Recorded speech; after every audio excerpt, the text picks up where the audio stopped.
Ordinary Woman Memoir by The One Essence. Chapter 4, Breathless. Yesterday was my first day with nothing to do. I thought I would write, but I didn't. I just knew all the words I have been holding in would gush out through my fingers, but they didn't. I sat around the house, made a few phone calls, sent a few texts, made a few Facebook posts. Nothing of substance beyond a much-needed, well-deserved vegetative trance. Then a song popped into my head. I stopped breathing for just a moment.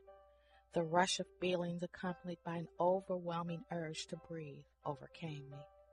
I didn't breathe. I didn't exhale. I wanted to hold all those memories in and not share with anyone.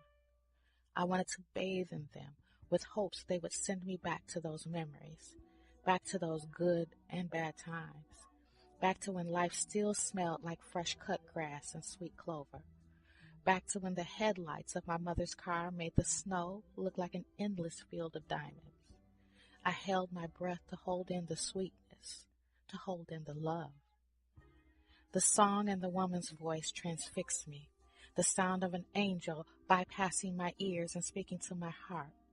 I stared out the window, pinning myself to the window frame so no air could escape past me into the wind, making my love disappear back to the past, never to be smelled, never to be felt again.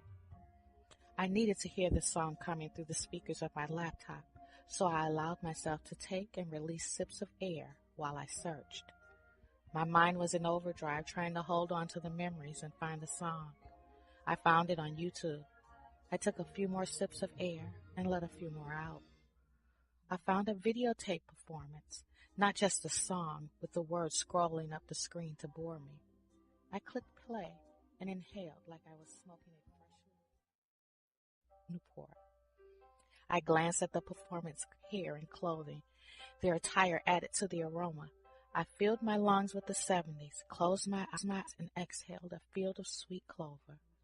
Summertime in the 70s as a child flowed out of my nostrils. Long car rides at night with my mom, Pringles with my cousin on the porch of my grandmother's 7th and Green Bay Avenue home in Milwaukee. I-43 not more than 50 feet away, humming with happy adults coming and going, living. I was a child again, still innocent, bouncing to Antioch Missionary Baptist Church on 20th and Atkinson to fellowship with my entire family. Back to when my biggest worry was if grandmother would buy me a cheeseburger and fries from McDonald's. Yeast from the bread factory filled the air around the hillside projects where my great-grandmother lived. Grass was green without sod, and people loved each other. The song proved this. Nothing so perfect could come from a negative era of history. I exhaled and inhaled a songbird. I was engulfed with a simpler way of life. I was so innocent. I didn't know anything about racism. In my world, Christians didn't hate.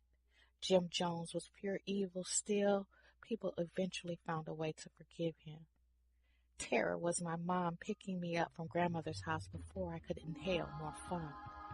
This melody, now playing in my head, heart, and mind, filled me with love, and once again I was innocent and alive and happy. The song was coming to an end. I wanted to hit repeat, but I didn't. I inhaled deeply once more, then let the memories flow into the cool breeze, with the complete understanding that all I had to do was play again, and I could go back. I exhaled, Close to You by the Carpenters, then sat down and wrote a blog about music. The One Essence. The Ordinary Woman Memoir by The One Essence. Chapter 4, Breathless. Birds suddenly appear every time you are near, just like